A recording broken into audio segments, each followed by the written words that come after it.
berada. Senang sekali kami podcast Gensi Enlival kembali bisa berjumpa dengan Sobat Gensi dimanapun berada. Pada kesempatan kali ini kita akan membahas topik yang sangat menarik, tentang munakahat. Sudah bersama kita di sini beliau penghulu muda, Kepala Kantor Urusan Agama Kecamatan Kajen. Ya, betul. Pagi, Pak. Pagi. Terima kasih sebelumnya sudah hadir di podcast Gensi ini. Mungkin Bapak bisa memperkenalkan sedikit kepada Sobat Gensi. Ya, terima kasih Pak Kukoh ya, ini hostnya ya. Iya, Pak. Kajiannya munakahat, hostnya belum menikah ya Pak ya. Tidak apa-apa, nanti semoga ketularan.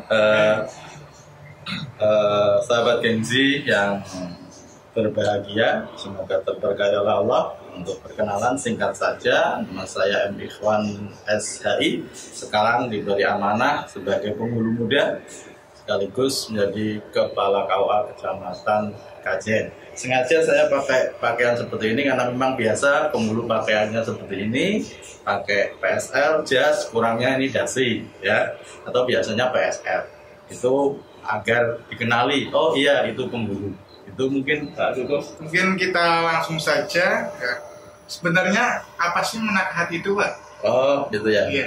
Nah, tentu sahabat Gensi terlebih di MA Hidayatul Akbar ya, yang kenal dengan Nahu, Soroh, bahkan mungkin Balaghah, Akhlak dan lain sebagainya, tentu tidak asing sebenarnya ketika mengatakan munakahat itu adalah dari akar kata nakaha kemudian diikutkan sulasi mazid dengan tambahan alif setelah fa fi'il menjadi fa'ala menjadi nakaha yunakihu munakahatan.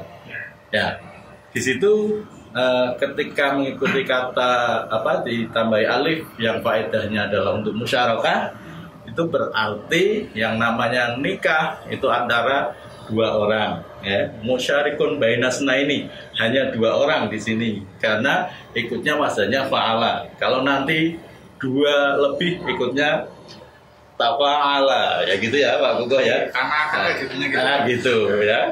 Ini bedanya di situ. Kemudian yang namanya musyarakah yang mengikuti wazan fa'ala ini adalah ayaf'ala hadumai ma yaf'alul akhar. Apa itu, Pak? Jadi antara salah satu dari pasangan itu harus komplementer, saling melengkapi antara berarti laki-laki dan perempuannya, istri dan suami, sehingga kulun minhuma fa'ilan wa maf'ulan. Jadi antara laki-laki dan perempuan, antara suami dan istri itu sama-sama menjadi subjek dan juga menjadi objek ya. Nah, misalkan saya nakaha Muhammad Ikhwan Eka Feriana. Ini saling menikahi ya, bukan saya yang menikahi enggak. Makanya nanti dalam syiar ijab qabul dan lain sebagainya itu ada qabiltu tazwijaha, ada qabiltu nikahaha dan seterusnya. Mungkin itu sedikit, nanti bisa ditambah.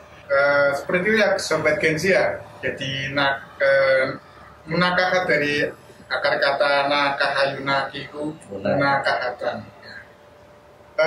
Selanjutnya nih Pak, nilai apa sih sebenarnya yang terdapat dalam kajian munakahat untuk remaja ini? Oh gitu ya. Nah, jadi kajian munakahat seperti ini adalah sebenarnya pertama adalah untuk ikhtiar kita bahwa agar anak-anak ini kan sasarannya Gen Z, remaja sebelum mereka menikah, ini adalah ikhtiar agar mereka tidak terjerumus ke dalam pergaulan bebas atau istilahnya la taqrabuz zina. Itu penting sekali bagi mereka. Kemudian kalau kita mengkaji segala sesuatu tentang ilmu, misalkan kita wajib sholat, maka sebelum kita sholat kita harus belajar dulu ilmunya sholat gitu, agar ibadahnya diterima ya.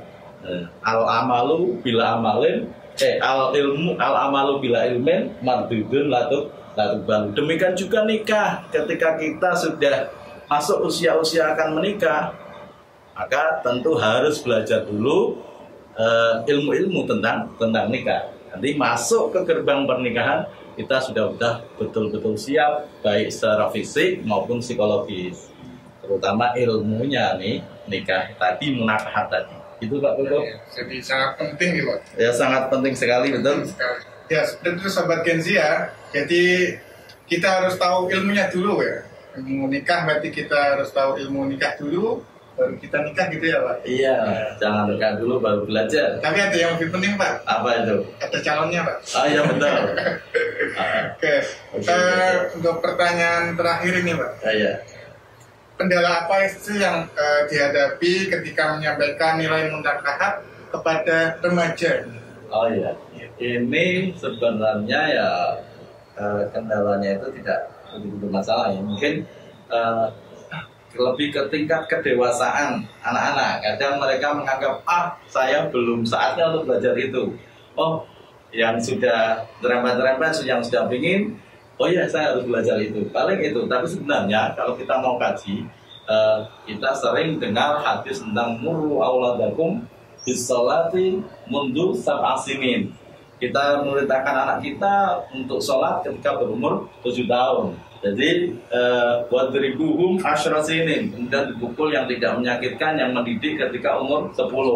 Kadang kita lupa hadis itu masih ada terusannya. Wa farriqu baina madajihim. Haruslah dipisah antara tempat tidur anak laki-laki dan perempuan.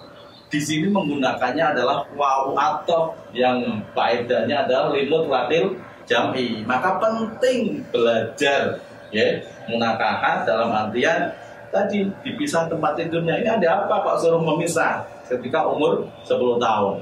Karena kalau kita merefleksikan, mereview ya, pertumbuhan tubuh manusia dan seksualitas, ternyata manusia itu sudah memiliki hasrat untuk seksual ketika perempuan itu berusia 9 tahun, biasanya ditandai dengan haid. Nah ini ada dalam kajian fikih kita gitu lah. Dan yang laki-laki pun umur segitu sebenarnya sudah punya hasrat itu ya. Pernah kejadian bahkan ini nyata terjadi insek antara anak yang masih usia katakan sekolah dasar dengan namanya insek dengan kakak atau adiknya sendiri. Itu nyata terjadi dan bukan di mana-mana di kota santri. Ada datanya tapi ya tentu dirahasiakan. Itu. Jadi intinya ya kita tahu bahwa tidak ada yang menghalalkan hubungan seksual kecuali dengan pernikahan atau perbudakan. Meskipun perbudakan sudah nggak ada, tapi yang kita harus sampaikan memang itu yang boleh menghalalkan adanya hubungan seksual, dua akad tadi. Ya, intinya belajar munakahat itu bukan berarti untuk kita segera menikah, bukan, tapi kita mempersiapkan ilmu-ilmu tentang munakahat sehingga justru kita akan melangkah ke jenjang pernikahan sesuai dengan kedewasaan kita masing-masing. Menikah itu bukan cepat-cepatan tapi tepat-tepatan. Tepat dalam artian dengan jodoh yang baik, nanti kita akan mendapatkan sakinah, mawaddah, rahmah, dan barokah. Itu sekali lagi bukan untuk cepat-cepatan menikah, tapi justru untuk mendewasakan usia pernikahan. Amin, semoga bermanfaat. Fitini wa dunya khatal akhirah. Amin Allahumma amin. Oke Sobat Genzi, demikian ya bincang-bincang kita tentang munakahat. Jadi sangat penting sekali mengetahui ilmu-ilmu tentang munakahat, ya, tentang pernikahan, mulai dari sedini mungkin. Ya, ini mungkin sudah kita harus mengetahui tentang munakahat itu.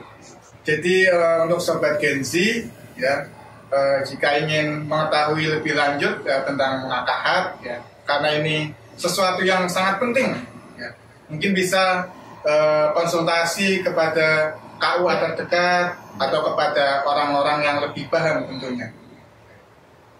Mungkin itu Sobat Genzi. tetap semangat belajar apapun itu ya, terlebih tentang ini.